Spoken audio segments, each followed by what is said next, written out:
ശ്രീ കല്ലിയൂർ ശശി, ഇപ്പോൾ സിനിമയ്ക്ക് ഇൻഡസ്ട്രിയാണല്ലോ പ്രധാനം. ഈ വാർത്ത നമ്മളിപ്പോൾ ചർച്ചയ്ക്കിരിക്കുന്നതിന് തൊട്ട് മുൻപ് പോലും മാതൃഭൂമി ന്യൂസ് അടക്കം ഇന്നത്തെ മാധ്യമങ്ങളെല്ലാം പറഞ്ഞത് മാർച്ച് മാസത്തിൽ പുറത്തിറങ്ങിയ ചിത്രങ്ങളുടെ ഒരൊറ്റ ചിത്രം മാത്രമാണ് ലാഭം കൊയ്തത് എന്നുള്ളതാണ്. 15 സിനിമകളിൽ 14 സിനിമ.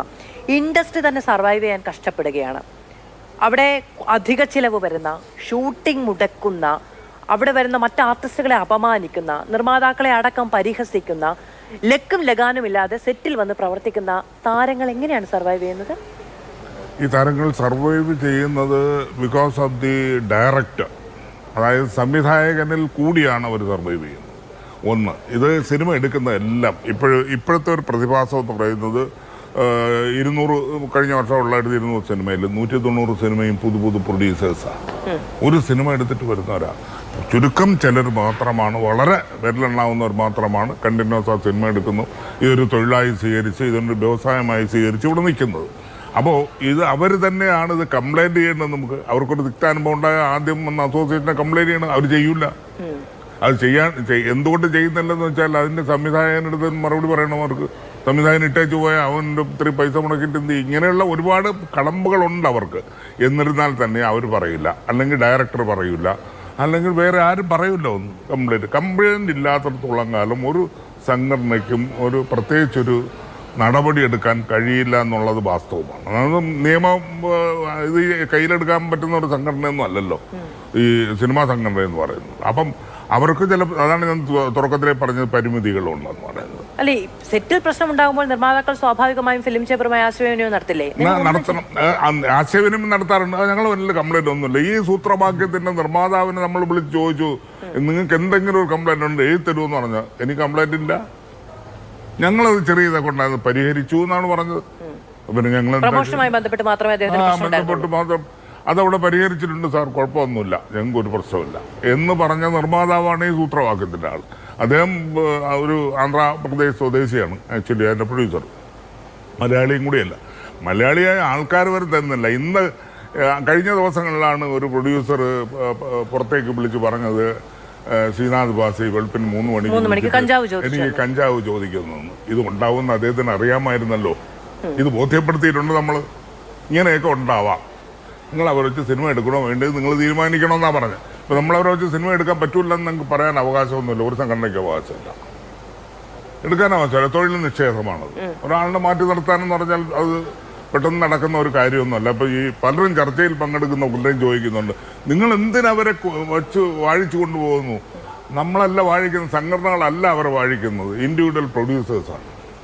ഇൻഡിവിജ്വൽ പ്രൊഡ്യൂസേഴ്സ് അല്ലെങ്കിൽ ഇവരെ പറ്റി കംപ്ലൈൻറ്റ് റിട്ടേൺ ആയിട്ട് ഞങ്ങൾക്ക് തരണം. തന്നാൽ ഞങ്ങൾ അതിനുള്ള വഴികളൊക്കെ ഉണ്ട്. തൊഴിൽ നിഷേധമല്ലാത്ത തരത്തിൽ അവരെ സിനിമയിൽ നിന്ന് ഇയാളെ ബാസി ശ്രീനാഥ് ബാസി മാറ്റിയിട്ടുണ്ടല്ലോ. 3 മാസം വീട്ടിലിരുന്നില്ലേ? ഷൈൻ നിഗ 3 മാസം വീട്ടിലിരുന്നില്ലേ? ഒക്കെ സംഘടനയിൽ കഴിയുന്നതാണ്. പക്ഷെ റിട്ടേൺ കംപ്ലൈന്റ് വേണം. കംപ്ലൈന്റ് ഉണ്ടായിരുന്നു, അത് റിട്ടേൺ കംപ്ലൈന്റ് തരുന്നില്ല. അത് ഉണ്ടാകാതെ പോകുന്നത് എന്തുകൊണ്ടെന്നാണ് ഇത്. ഇങ്ങനെ നേരത്തെ ഇത്രയും വാർത്തകൾ വന്ന സമയത്ത് ഇൻഡസ്ട്രി ഇതിനെ കുറച്ചുകൂടി ഗൗരവമായി കാണുന്നുണ്ട്. തീർച്ചയായിട്ടും ഞങ്ങൾ കാണുന്നുണ്ട്, അത് കാണുന്നുണ്ട്. ഒരു മിനിറ്റ്, നേരത്തെ ഇവിടെ പറഞ്ഞല്ലോ, 6 വർഷങ്ങൾക്ക് മുമ്പ് അന്നത്തെ DGP ആയിരുന്ന ലോക്നാഥ് ബെഹ്റ സാറാണ്. ലോക്നാഥ് ബെഹ്റ സാറിൻ്റെ അടുത്ത് ഒരു മീറ്റിംഗ് അപ്പോയിൻമെൻറ്റ് ചോദിച്ചിട്ട് സകല സംഘടനകളുടെയും പ്രതിനിധികളടങ്ങുന്ന ഒരു 10 അംഗ സംഘമാണ് അദ്ദേഹത്തിനടുത്ത് പോയിട്ട് ഞങ്ങൾ പറഞ്ഞത്, ഇവിടെ ലഹരി വ്യാപനമാണ്, ഭയങ്കരമായിട്ട് വ്യാപിച്ചിരിക്കുകയാണ്, സാർ ഇടപെട്ട് ഇതിനൊരു പരിഹാരമുണ്ടാക്കണം. അപ്പോൾ അദ്ദേഹം പറഞ്ഞു, ഞങ്ങൾ ഇടപെടും, പക്ഷേ നിങ്ങൾക്ക് ബുദ്ധിമുട്ടുണ്ടാവും. പറഞ്ഞ ഒരു സ്ക്രിപ്റ്റിൽ ഷൂട്ടിംഗ് നടക്കുന്നതിന് വലിയ ബുദ്ധിമുട്ടില്ലാതെ അതെങ്ങനെ ഷാഡോ പോലീസ് വഴിയോ എന്ന് വെച്ചാൽ ചെയ്യാം. പിന്നെ നിർബന്ധമാണെങ്കിൽ ഇടപെടുകയും സെറ്റിൽ കുഴപ്പമുണ്ടാക്കിയാലും കുഴപ്പമൊന്നുമില്ല. കാരണം ഒന്ന് ആ പ്രൊഡ്യൂസർ ഒന്ന് ഇത് കൂട്ടി അറിയിച്ചാൽ മതി, ഇത്രയേ ഉള്ളൂ, വേറെ പ്രശ്നമൊന്നുമില്ല എന്ന് പറഞ്ഞാണ്. അനങ്ങിയിട്ടില്ലല്ലോ പോലീസ്, ഒരു സെറ്റിലും വന്നിട്ടില്ലല്ലോ. ഇതിപ്പം വളരെ അടുത്ത കാലത്താണ് പോലീസ് ആക്റ്റീവായിട്ട് ഇതിലേക്ക് ഇൻവോൾവ് ചെയ്യുന്നത്. അല്ല, ഈ സമൂഹത്തിൽ എനിക്കൊരു കാര്യം കൂടെ പറയാനുള്ളത്. ഞാൻ 2 ദിവസത്തിന് മുമ്പ് ഒരു മീറ്റിംഗ് കഴിഞ്ഞിട്ട് തിരുവനന്തപുരത്ത് ട്രെയിൻ വന്നിറങ്ങി, രാത്രി 9 മണി ശതാബ്ദിയിൽ വന്നിറങ്ങിയിട്ട് ഞാനൊരു പ്രീപെയ്ഡ് ആട്ടോ പിടിച്ചു അവിടുന്ന്. എൻ്റെ വീട് മണക്കാടാണ്. തമ്പാനൂരിൽ നിന്ന് മണക്കാട് പോകാനായിട്ട് 5-6 മിനിറ്റ് മതി.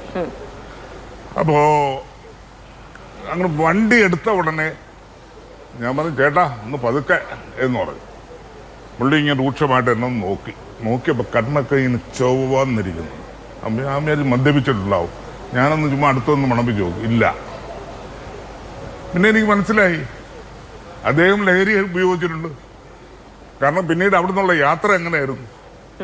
അപ്പൊ അവിടെ തൊട്ട് ഞാൻ പറയണ ഓട്ടോറിക്ഷ തൊട്ട് തുടങ്ങിയിരിക്കുകയാണ്. സ്കൂൾ തലം തൊട്ട്. എൻ്റെ ഭാര്യ ഹൈസ്കൂൾ അഡ്മിനിസ്ട്രേറ്റർ ആയിരുന്നാണ്. അവരൊന്നും ഓരോ കഥകൾ പറയുന്നത് കേട്ടാൽ ശരിയാണ്.